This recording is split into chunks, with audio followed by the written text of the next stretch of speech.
Namaste. My name is Dr.R.N.Raichur. Professionally, I am a doctor.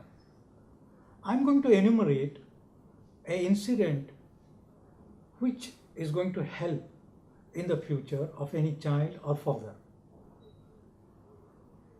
Many years ago, when I was young, my wife told me to go to a temple. Then she also told me to take my 10-year-old son with me. So I called my son and told him, we'll go to the temple. My son asked, Daddy, many times you tell whenever I make mistake that God is watching, God is everywhere. Then why we should go to temple to visit the God?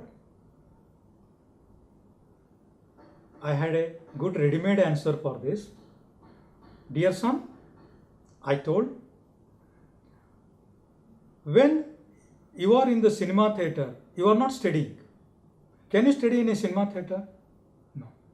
So if you want to study, you will go to a library or sit in your room and study, because you will get concentration. And in cinema theater, everybody is watching movie, you are not going to study there. Likewise, temple, where the God's idol is there, and all the people come to offer their devotion. So that is the right place to go and pray the God. Once I told this, my son appeared to be somewhat satisfied. Then we started moving towards the temple in our car. We parked the car. We went inside the temple. Naturally, I was expecting many more questions from my son because he's very inquisitive. Then once we entered the temple, outside the temple, I removed my shoes and asked my son to do so. Then I washed my leg and hands under the water of the tap and asked my son to do so. My son asked, Daddy, why we should remove the shoes and wash our feet before going into the temple? I scratched my head. I have to use my grey matter for this. Then, after a while, I told him, look son, in the olden days, there were no cars and buses. The people to visit the temple or God, they have to walk all along for a very long distance through the muddy road, through the rough road, and the road where the defecation, etc. would have been there, and they have to come to the God. And naturally their feet will be dirty. And the temple is a sacred place, holy place. We are not allowed to make dirty. So people used to remove their shoes or chappals and wash their feet, then enter into that sacred place. My son appeared to be somewhat happy. Then we went inside the prakara of the temple. Then I rang the bell and also lifted my son, told him to ring the bell. My son jokingly told, Dad, whether it is a calling bell of the God, why we should do this? Now, I have to use my intelligence to satisfy him because he is very inquisitive.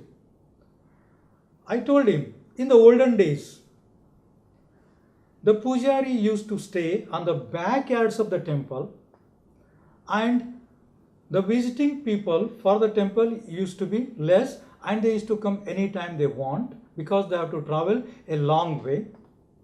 And once they come inside and ring the bell, the pujari inside will come to know that some devotee has come. So he will come out to the temple and open the door of the Garbha Gudi, that is called as the inside temple where the idol is kept. my son was confused. Anyway, we went inside to the Garbha Gudi, and I already brought some bananas. I gave it to the pujari and asked him to do some puja. Then the pujari lighted the lamp, oil lamp, and also the Mangalarati. Then he started doing the Mangalarati to the God. My son was not talking during that time.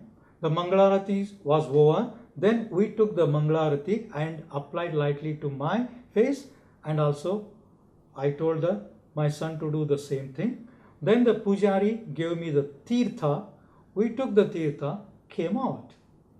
I was definitely expecting some hard questions from my son, and no doubt I got it. My son asked me, Dad, why we should do Mangalarati to the God? Again, I have to think and rethink. Took few minutes, then answered him. Look, son, in the olden days, there was no electricity. So there was no electric lamps near the God's idol. Even you must have seen in some of the temples now also there are no electric lights near the idol. But we have to see the God's idol, the face of the God, so that we will get more devotion. So when the pujari is doing the Mangalarati and lighting the lamps in front of the God, we are able to see the God's face clearly, and our bhakti will increase and we can pray better and devote better. Anyway, my son seems to be a little happy with the answer. We started going back, but before that, we sat in the temple prakara.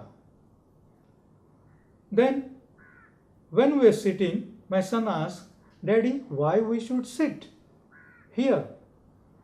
I was also, frankly speaking, not knowing the answer.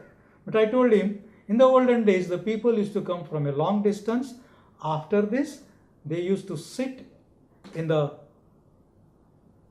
temple and take some rest and eat prasada, because they used to come empty stomach to visit the God. Again, one more question was posed by my son. Why we should come empty stomach to the God? I told him, if you take a full food, your stomach is full, do you get a good devotion, concentration on the God? Usually we feel sleepy after the food. So that is the reason we should fast and visit the temple and worship the God, so that we can get more concentration on the God. So the moral of this particular story or incident which has happened actually is, never suppress the inquisitive nature of the children. And one more warning is, never tell them lie. Now the children are very much scientific tempered, so whatever earlier rituals are there, we must make them to understand those rituals in a scientific way, so that it becomes convincing for them and they try to follow these rituals which has come through the ancestors. So the children, whatever they understand and learn during their childhood is going to remain permanent. Never give them a wrong answer. Never give them an escaping answer.